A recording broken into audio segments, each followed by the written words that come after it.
An all-around athlete who excelled in several sports growing up, including badminton, basketball, and volleyball, Kathy Grebenc was named Athlete of the Year at Bathurst High School in 1976.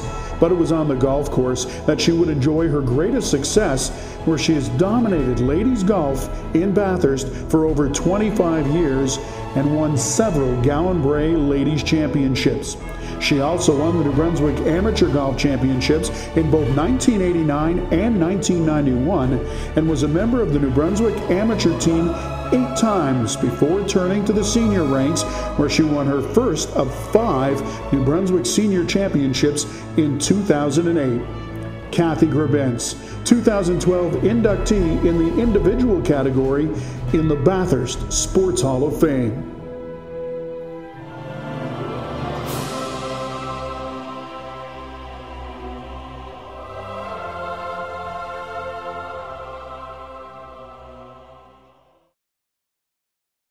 Well, probably as long as I can remember, I was involved in sports because I was one of 6 and the middle of 6, and we always were playing soccer, baseball, hockey. We were in swimming programs, in Girl Guides, and skating programs. So we always had that background, I guess, and so it just became a part of what you do, you know. And a dinner table at our family was 6 kids on a monologue talking about their day, no one listening, and it was a part of growing up, you know, and so it just became a part of who you were. Kathy is an excellent natural athlete. She excelled in volleyball in Badminton. Because of her height in volleyball, she was a power hitter, and I know they looked to her to hit and score points a lot, and she had an excellent coach, L.D. McLean, that they all highly respected, and I think Kathy was on the high school team that probably won 2 or 3 times for volleyball provincials, and so she was an excellent volleyball player. And in Badminton, I know she played very well provincially at the high school as well, and she went on to play at university at Queen's. So those 2 sports I know are amongst her favorites, and then golf became her passion after university. I think the most influential people at the beginning were Joe Flynn and L.D. McLean, because they started to coach. From Joe, he taught me badminton.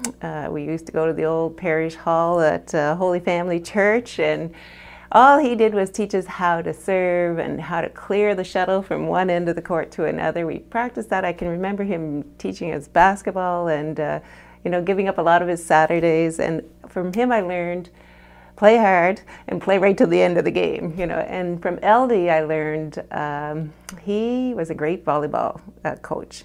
Strategy, we played, you know, the 6 up, 6 back. We had the 6 and 0 system. We had the 4 and 2 systems going. We had 3 blockers, 2 blockers. We were very versatile, and he had us well trained. And he would give us exercises to do during the summer that I would do meticulously. And he taught us. I think he taught us preparedness, because his practices were 5 days a week. We played on the weekends. It was total commitment to the team. I started golf, yes, going into high school.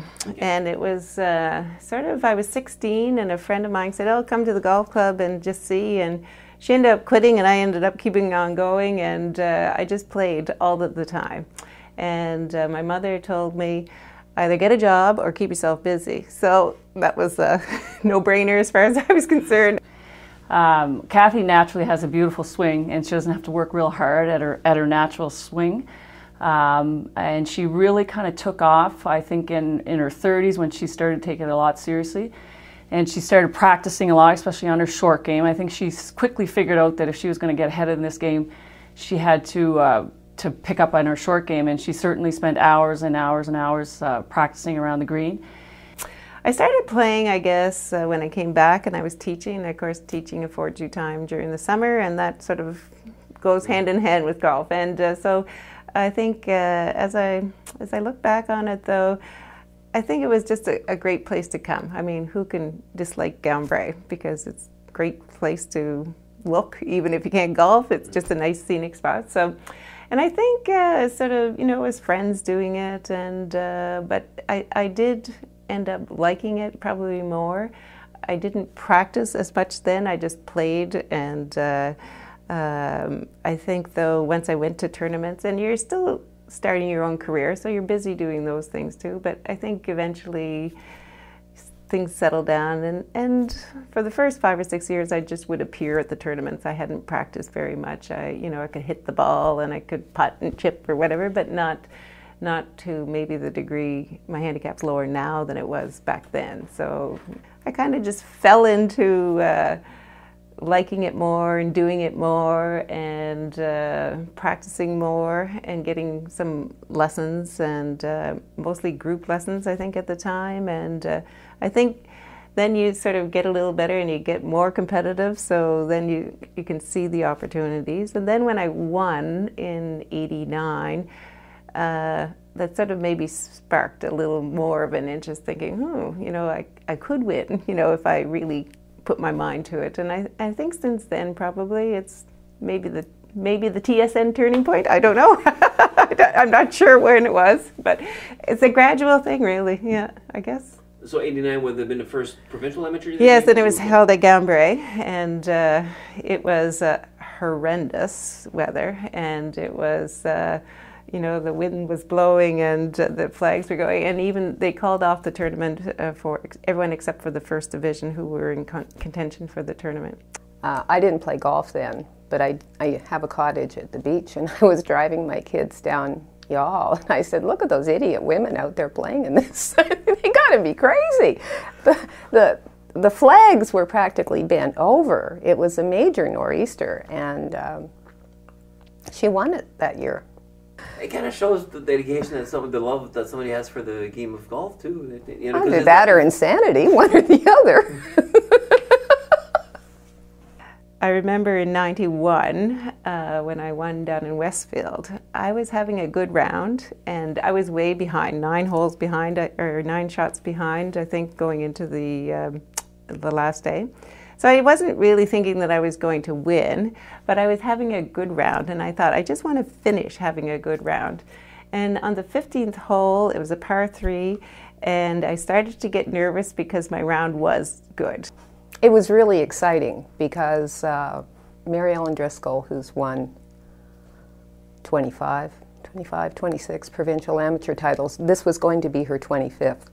And she was 3 or 4 groups behind Kathy in the last group. And Kathy had a really good round and was leader in the clubhouse. I looked on the 17th tee, and I thought, that's where I want the ball to go. That's where it went. The next shot, same thing. I had a long wait on the 18th hole just because it was a slow game. And I remember being very nervous, but thinking, okay, just get it done. And I remember standing behind the green after I had finished, and someone said, well, if Mary Ellen Driscoll sinks this putt, she's tied with there'll be a playoff. And I said, oh, who's the playoff with? And she said, someone named Kathy Grebenc, I don't know. And I almost died right there because I thought, oh my God, don't make the putt. But anyway, she didn't make the putt, and that's how I won. But it was the calmness of the last 3 holes that I thought, oh, I can keep myself together.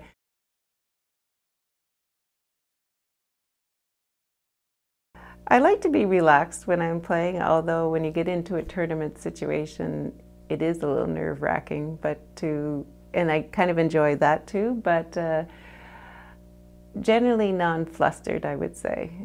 She's very steady. Her course management is usually really, really good. As easy as Kathy makes it look, and she does, I always say Kathy's strongest attribute is that when she misses down the middle. The rest of us smash it into the woods. Kathy's always consistently down the middle. Oh, she missed a shot, too bad, but she's still in the middle, and it's not going to cost her. Competitive, relaxed. And I think Kathy will admit too, sometimes she might get nervous, but it's how you handle those nerves under pressure, which sets her apart from others. Doesn't like to lose. Doesn't like to lose more than she likes to win, I think. Does that make sense? Yeah, I don't like really losing that much. really. But I don't mind losing if I've played my best and someone has beaten me. Did I mention she doesn't like to lose?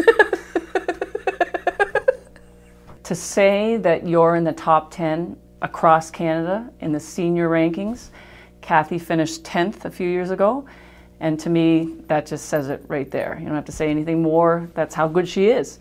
And this year she tied for 17th, and again, if there's 150 golfers there, and she's number 10 or number 17, all across Canada that's competing with Vancouver area where they golf 8 months a year or whatever, that, you know, we only get our 2 or 3 months, and if she can keep up there with the best of them across Canada, that to me says it all.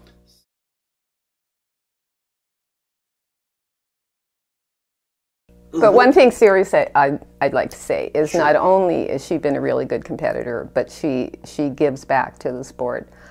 Before I knew her, she worked with juniors here, and she's always worked with juniors, but she specifically worked with juniors here. And she was provincial junior coordinator, and that's a 4-year commitment as assistant and then 2 years doing it yourself. And she's also on the board here at the golf club and has been, and works with the women's section as well. So she gives back to the sport. Kathy, like I say, in her spare time, has dedicated all her life to giving back to sport. Like, you know, and it seems that she's either running it, playing in it, or giving back to kids. And who can say that they've done all that? Like, you know, Kathy is so selfless that she always is thinking, I think it's my turn to give back. How can I help? How can I do?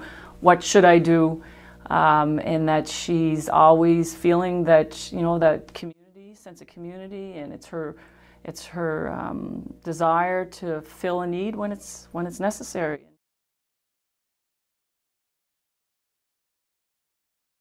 You know, that in itself demands respect, and like I say, her record at the Nationals, and you know, when she received this nomination, I thought, oh my God, there's no way that she can be overlooked, because she's one of the best individual athletes this city has. There's no question. Just it's a well-deserved honor, and I'm very happy for her. I think it's great. The raft of people who are in the hall, and whether they be team people or builders or athletes, they are a lot of people who have done a lot of good for communities, and really it's quite an honor, you know, because I think they're all very good people in the hall, and I think when you think of it, it's kind of embarrassing almost to have your picture on there for the rest of time, but it's a humbling experience, yes, and but a good one, you know. It's very nice, and people have been very kind and in their compliments, and I know a lot of work goes into creating the Wall of Fame, so I think it's a privilege. Yeah.